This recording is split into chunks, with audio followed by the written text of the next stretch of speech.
दोस्तों, अपने शैतानी दिमाग से पाकिस्तान ने अफगानिस्तान की रगों में आतंक का जहर तो उतार दिया, लेकिन अब मियां इमरान की सल्तनत पर वो तगड़ा वार होने वाला है कि पाकिस्तान की रूह कांप उठेगी। दोस्तों, अब तालिबान की ओर से जो कुछ सामने आ रहा है वो साफ कह रहा है कि पाकिस्तान की अब खैर नहीं है, क्योंकि उसने जो बबूल का पेड़ बोया था अब उसके कांटे अफगानिस्तान से निकलकर उसे ही चुभने वाले हैं। जिन तालिबानियों पर पाकिस्तान उछल रहा है, इतरा रहा था, भारत पर हमले के ख्वाब बुन रहा था, वो ख्वाब अब खुद पर ही भारी पड़ने लगे हैं, क्योंकि खुद तालिबानियों ने कहा कि पाकिस्तान ने हमें बर्बाद कर दिया। इतना ही नहीं दोस्तों, ये बात भारत के लिए बेहद काम की है, क्योंकि मोदी सरकार ने पाकिस्तान की बजाय भारत को ही रणनीति का नया सेंटर बना डाला। मैं आपको बताऊंगा दोस्तों कि मोदी के पहले वार के बाद दूसरा वार भी बिल्कुल सटीक गया है और इससे पाकिस्तान के पसीने छूट गए हैं। वो झटपट अब अफगानिस्तान से भी अपना सीक्रेट विमान लेकर उड़ चुका है, क्योंकि तालिबानी इसी को अपना शिकार बनाने वाले थे। हालांकि इस बीच भारत की बनाई रणनीति हर मोर्चे पर 16 आने सटीक बैठी है। मतलब जो सोच रहे थे कि भारत तो सब हार गया है, तो दोस्तों ये जान लीजिए कि न केवल अमेरिका बल्कि रूस भी फिलहाल उसी ट्रैक पर चल रहे हैं जो टीम मोदी की ओर से बताई जा रही है, क्योंकि अमेरिका तो खुद कहने लगा है कि तालिबान को केवल भारत ही खाक कर सकता है। अमेरिकी CIA ये कबूल कर चुकी है कि कश्मीर से आतंकियों को जिस तरह से भारत ने खाक किया है, वो ना तो चीन, ना ही रूस और ना ही अमेरिका के बूते की बात थी। यानी दोस्तों, वीडियो में मैं आपको वो तमाम बातें बताऊंगा जो आपको बाग बाग करने वाली है, क्योंकि अफगानिस्तान पर कब्जा तो जमा लिया, लेकिन अब कंगाली का दौर देख रहा तालिबान खुद घुटनों पर आ चुका है और पाकिस्तान तो पहले से ही कंगाली का दौर देख रहा था।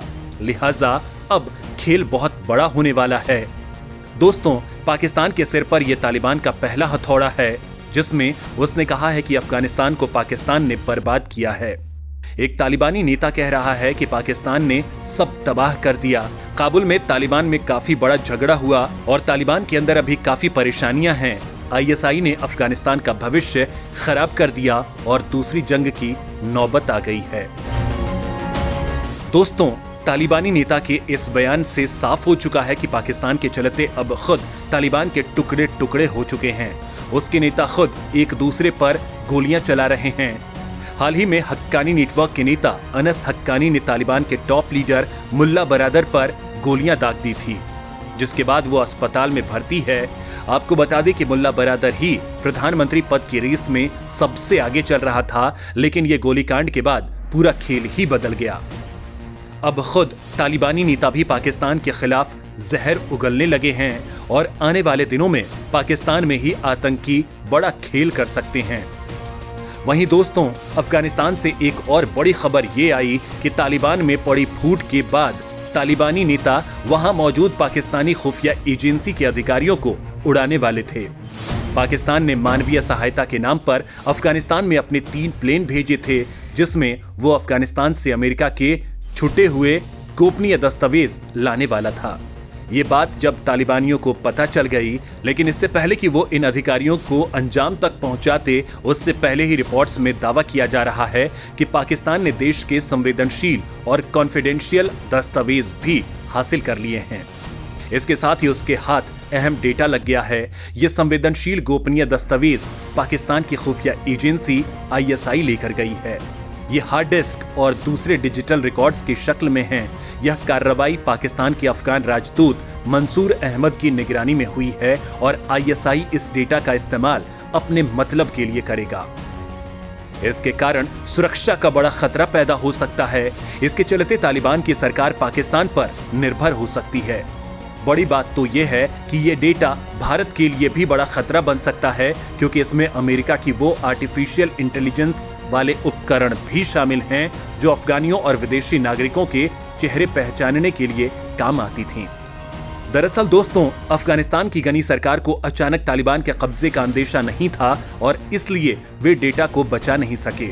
लेकिन तालिबान इसका इस्तेमाल नहीं कर सका, क्योंकि उसके जाहिल आतंकियों को इसकी जरा भी समझ नहीं थी और इसे समझने के लिए कर्मचारी काम पर नहीं लौटे। अब पाकिस्तान के हाथों में डेटा लगना भारत के लिए चिंताजनक है ही, ऐसी आशंका को भी खारिज नहीं किया जा सकता कि ये चीन के हाथ में लग सकता है, जो अफगानिस्तान के संसाधनों पर अपनी नजरें गड़ाए बैठा है। हालांकि रूसी न्यूज एजेंसी स्पुतनिक के मुताबिक तालिबान ने इन दावों का खंडन किया है। तालिबानी सूत्रों ने इसे प्रोपेगेंडा करार दिया है। वैसे भी तालिबान की ओर से फिलहाल जो लोग मीडिया को बयान दे रहे हैं वो पाकिस्तान के ही मुखौटे हैं, और जो पाकिस्तान के खिलाफ हैं वो फिलहाल बौखलाए हुए हैं और वो जल्द ही बड़ा धमाका कर सकते हैं। तो वहीं दोस्तों, जो बात आपके लिए सबसे जरूरी है कि भारत क्या कर रहा है, तो बात यह है कि भारत ने अफगानिस्तान को लेकर वो प्लानिंग कर ली है जो अब तालिबानियों को पाकिस्तानियों का दुश्मन बना चुकी है। तालिबानी अफगानिस्तान में इस बात को स्वीकार कर चुके हैं कि भारत ने जो कुछ किया वो ना तो पाकिस्तान और ना ही चीन कर सकता है। मतलब अफगानियों के दिलों में भारत ही बस रहा है। तो दूसरी ओर मोदी सरकार ने रूस और अमेरिका के साथ जो प्लानिंग की है वो धरातल पर दिखने भी लगी है। जो रूस खुलकर तालिबान का समर्थन कर रहा था वो भारत के कहने पर उसके सरकारी कार्यक्रम से ही दूर हो गया। न केवल दूर बल्कि अब तालिबान को कोई मदद भी नहीं पहुंचा रहा है।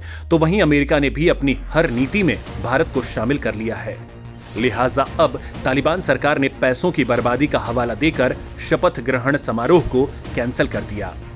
तालिबान ने सरकार गठन से पहले चीन, तुर्की, पाकिस्तान, ईरान, कतर और भारत जैसे पड़ोसी देशों के साथ ही अमेरिका को भी शपथ ग्रहण में शामिल होने का न्योता दिया था।